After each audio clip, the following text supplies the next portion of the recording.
मित्रों नमस्कार।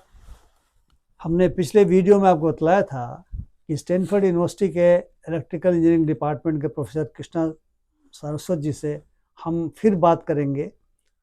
और पिछले वीडियो में हमने उनसे उनके बारे में जानना चाहा था। राजस्थान के रहने वाले बिट्स पिलानी से पढ़ाई करके यहाँ पे आए थे। यहाँ पर भी उन्होंने एमएस किया और फिर पीएचडी किया। पीएचडी करने के बाद आपने सुना था उनको पिछले वीडियो में, उन्होंने बताया कि वे कहीं किसी कंपनी में काम करने गए, फिर लौट करके आए, यहाँ रिसर्च एसोसिएट बने और इनको सीधे प्रोफेसर बनाया गया। ये सोचिए कितनी बड़ी बात है। और भारतवर्ष के लिए मैं मानता हूँ कि कितने बड़े गौरव की बात है कि हमारे देश के, और ये भी बता दूं कि ये हर स्तर पर टॉप करते रहे हैं, टॉपर रहे हैं, हाई स्कूल से लेकर के टॉप करते रहे हैं। लेकिन गौरव की बात इसलिए है कि सीधे इनको प्रोफेसर बनाया गया, जबकि यहाँ पे असिस्टेंट प्रोफेसर से उन्होंने आपको बताया था कि शुरुआत की जाती है। और इन्होंने पूरे तरीके बताया आपको किस प्रकार से यहाँ पे रिक्रूटमेंट होता है टीचिंग फैकल्टी के रूप में। और ये भी बताया था कि यहाँ रिटायरमेंट की कोई उम्र नहीं है। वे 77 साल के अपने को कह रहे हैं, लेकिन मुझे तो 60 साल से एक साल भी ज़्यादा के नहीं दिखते। लेकिन क्योंकि एनर्जी है, क्योंकि काम करते हैं, रिसर्च करते हैं, 100 से ज़्यादा बच्चों को पीएचडी करा चुके हैं, 800 ज़्यादा इनके पब्लिकेशन है। तो आज हम इनसे कुछ और चीज़ों पे बातचीत करना चाहेंगे। आप जानते हैं स्टैनफोर्ड यूनिवर्सिटी इस बात के लिए मशहूर है कि यहाँ पे नोबेल लॉरिएट्स बहुत हुए हैं। और अगर इसके पोर्टल को मैंने देखा तो मैंने पाया कि 36 नोबेल लॉरिएट्स की उसमें चर्चा है, जिसमें 16 लोगों की मृत्यु हो गई और 20 लोग मौजूद हैं। और एक विकीपीडिया में देख रहा था तो उसमें 58 बताया गया। अब क्या असलियत है प्रोफेसर आपसे पूछेंगे। और ये भी जानना चाहेंगे कि यहाँ जो टीचिंग मेथोडोलॉजी है या रिसर्च मेथोडोलॉजी, तो पीएचडी से शुरू होती है, तो टीचिंग से शुरू करके रिसर्च तक जाना चाहेंगे। अंडर ग्रेजुएट की पढ़ाई यहाँ पे होती है, ग्रेजुएशन भी पढ़ाई होती है और पीएचडी की पढ़ाई होती है, तो उसकी क्या स्थिति है। तो अब प्रोफेसर साहब आपका स्वागत है इस कार्यक्रम में। नमस्कार, मैं व्यास जी आपसे पुनः मैं बातचीत करने के लिए उपस्थित हो गया हूँ। तो कृपया आप बताएं, यहाँ पे इतने जो नोबेल लॉरिएट्स हैं वो वास्तव में यहाँ पे नोबेल लॉरिएट्स क्यों लोग हो जाते हैं, क्यों मिलता है? कुछ खासियत होगी यहाँ की, कुछ रिसर्च की खासियत होगी, लेबोरेटरी की खासियत होगी। हमारे श्रोताओं को, हिंदुस्तान के सभी लोग मोटे तौर पर इसमें जुड़े हुए होंगे, उन्हें कृपया बताएं। जब से स्टैनफोर्ड शुरू हुआ था आज तक 84 लोगों को जो कि स्टैनफोर्ड से कनेक्टेड हैं या थे, नोबेल प्राइज़ मिला। उसमें से पोर्टल पर तो 36 का जिक्र किया गया है। वो पता नहीं कितना पुराना है, क्या है। आज की तारीख तक 84 लोगों को नोबेल प्राइज़ मिला। उनमें से वो मिलने के बाद बाहर कहीं चले गए, कहीं और काम किया, या यहाँ से ग्रेजुएट हुए और कहीं चले गए, उसके बाद नोबेल प्राइज़ मिला। तो 84 लोगों को मिला, 20 उसमें से अभी तक हैं स्टैनफोर्ड में। आपके इस डिपार्टमेंट में भी कोई है क्या? तो मेरा डिपार्टमेंट इलेक्ट्रिकल इंजीनियरिंग है, जिसमें कि नोबेल प्राइज़ नहीं मिलता। पर कई साल पहले विलियम शॉकले को, जो जिसने कि ट्रांजिस्टर का आविष्कार किया था, वो हमारे यहाँ प्रोफेसर था, उसको नोबेल प्राइज़ मिला था। तो इलेक्ट्रिकल इंजीनियरिंग में नहीं मिलता, उसको मिला था फिज़िक्स का नोबेल प्राइज़। फिज़िक्स में हमारे बहुत सारे नोबेल प्राइज़ हैं, फिज़िक्स में, केमिस्ट्री में, बायोलॉजी में, मेडिसिन में, पीस में। 2022 में किसी को नोबेल प्राइज मिला है केमिस्ट्री में, मैं देख रहा था। हाँ, इंटरनेट देख रहा था। क्या ही है, मैं नाम मत पूछना मेरे से मैं नाम याद नहीं। अच्छा, तो जो 22 में जिनको मिला है वो हाँ संभवतः कोई महिला है। तो मैं जानना चाहता था कि आपका जो टीचिंग फैकल्टी है हाँ। उसमें कुछ जेंडर की पॉलिसी है क्या, या एडमिशन में कोई जेंडर की पॉलिसी है क्या? कुछ साल पहले तक थी कि हम लोगों को, हम लोग कोशिश करते थे कि मास्टर्स और पीएचडी लेवल पर जो फीमेल हैं, जो लड़कियां हैं, उनको अट्रैक्ट करें। अंडर ग्रेजुएट में हमारे 50-50 है जनरली। कुछ साल में तो ज़्यादा लड़कियां होती हैं, कम लड़के। तो बैचलर्स की डिग्री के लिए जो हमने कोशिश करी है कि इस साल तक उसमें अच्छे रिजल्ट्स हैं, पर मास्टर्स और ख़ासकर पीएचडी में इतना नहीं है। तो हम कोशिश करते रहते हैं, पर उसके खिलाफ कुछ लोगों ने कानूनी कार्रवाई कर दी कि भाई क्यों ये फीमेल को आप क्यों प्रेफर करते हैं? तो आजकल इनडायरेक्टली हम करते हैं पर डायरेक्टली नहीं कर सकते। टीचिंग फैकल्टी में जेंडर की क्या स्थिति होगी? टीचिंग फैकल्टी में मेरे डिपार्टमेंट में करीब 20% फीमेल हैं, 80% मेल हैं। और यूनिवर्सिटी सच की बात करूँ तो यूनिवर्सिटी में मेरे को पक्का पता नहीं, पर जहाँ तक मेरे को याद है 30% फीमेल, 70% मेल। लेकिन कोई डिस्क्रिमिनेशन यहाँ पे नहीं होता होगा, जेंडर डिस्क्रिमिनेशन इसको कहते हैं। कानूनी हिसाब से नहीं हो सकता, और कोई करे तो जो कोई कहीं ना कहीं दावा दायर कर देगा क्यों किया आपने जेंडर डिस्क्रिमिनेशन। एडमिशन जो होते हैं विद्यार्थियों के, उसके बारे में कुछ बताएंगे? जो अंडर ग्रेजुएट एडमिशन्स हैं उसमें फैकल्टी जो है कोई पार्टिसिपेट नहीं करती। उसमें अलग एक डिपार्टमेंट बना रखा है, वो दुनिया भर के लोगों की एप्लीकेशन देखते हैं और इस तरह एडमिट करते हैं। सिर्फ ग्रेड पॉइंट से कोई नहीं आ सकता यहाँ। उसको करने के लिए देखना पड़ेगा कि आगे के ज़माने में आप में लीडरशिप क्वालिटी है कि नहीं, किसी भी चीज़ में हो। स्पोर्ट्स में हो सकती है, पॉलिटिक्स में हो सकती है, पढ़ाई में हो सकती है। लीडरशिप क्वालिटी है तो आपको एडमिट कर देंगे वो। और वो है बैचलर्स लेवल पे। मास्टर्स और पीएचडी के लिए वो देखते हैं कि आप कैसे स्कॉलर हैं, आप रिसर्च कर सकते हैं, नया आविष्कार कर सकते हैं, या नई कंपनी खोल सकते हैं। तो वो चीज़ें देखते हैं ग्रेजुएट लेवल के लिए। अच्छा, जो फॉरेन स्टूडेंट्स आते हैं उनको फाइनेंशियल असिस्टेंस का भी सिस्टम यहाँ पे होना चाहिए, होगा?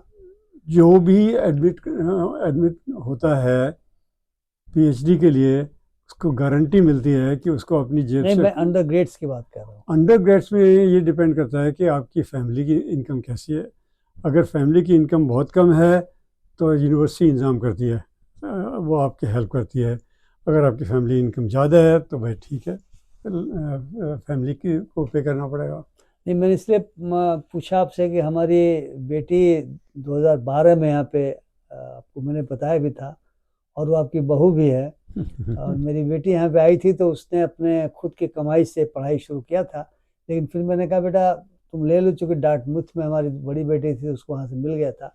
तो उसने मेरे कहने से कुछ यहाँ से फाइनेंशियल असिस्टेंस उसको मिला था लोन के रूप में। तो लोन क्या आसानी के साथ उपलब्ध हो जाता है? तो लोन देखते हैं भाई, स्टैनफोर्ड में एमबीए कर रही है लड़की, तो जिस दिन उसने पास किया उसको बड़ी अच्छी तनख्वाह मिलेगी। तो ये दिक्कत होगी कि नहीं कि वो लोन पेमेंट नहीं कर सकती है, तो बड़े आराम से लोन मिल जाता है। और स्कूल ऑफ लिबरल आर्ट्स और साइंस में क्या पोजीशन है लोन के बारे में? उनमें जो स्टैनफोर्ड के ग्रेजुएट होते हैं, मैंने आपको पहले बताया ना, ज़रूरी नहीं कि वो एक टेक्निकल कंपनी में ही काम करेंगे।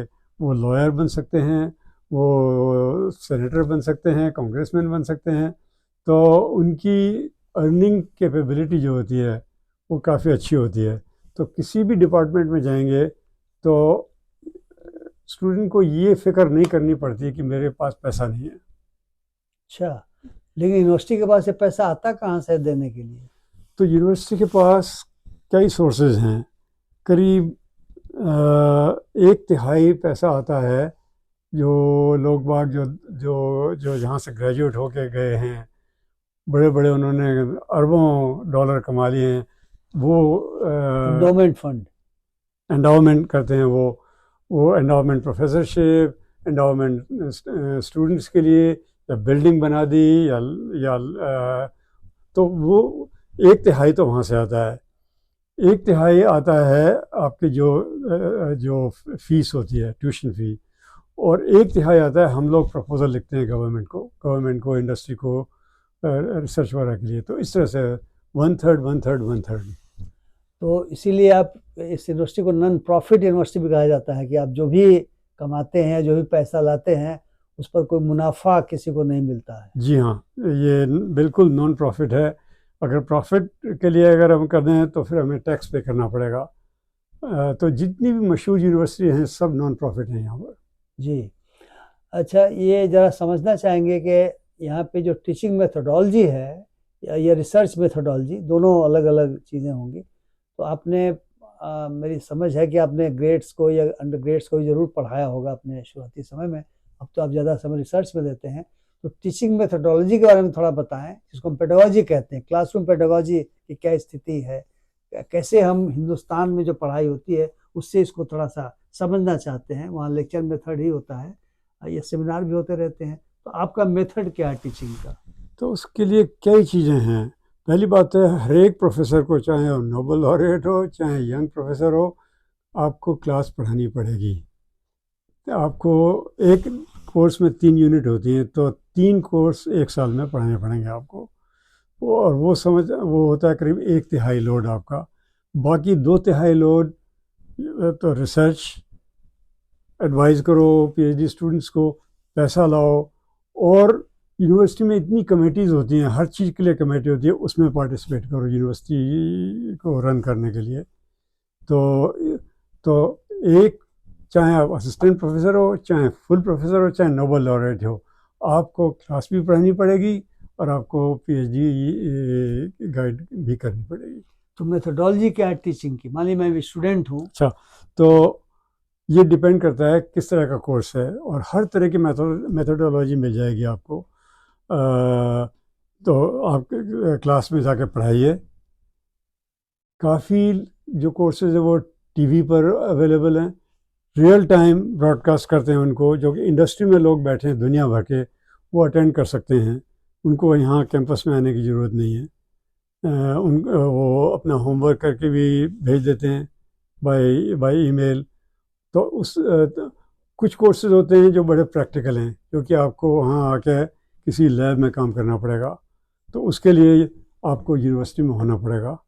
और कुछ कोर्सेज होते हैं कि आप किसी इंडस्ट्री में जाके कुछ काम कीजिए, उस पर रिपोर्ट लिखिए और सबमिट किए। तो हर तरह के कोर्सेज हैं यहाँ पर। वो यानी कोर्स टू कोर्स और डिपार्टमेंट टू डिपार्टमेंट डिपेंड करता है, वेरी करता है। जैसे कुछ डिपार्टमेंट से मैनेजमेंट में केस स्टडी मेथड का भी इस्तेमाल करते हैं। स्टडी भी होती है, बिल्कुल।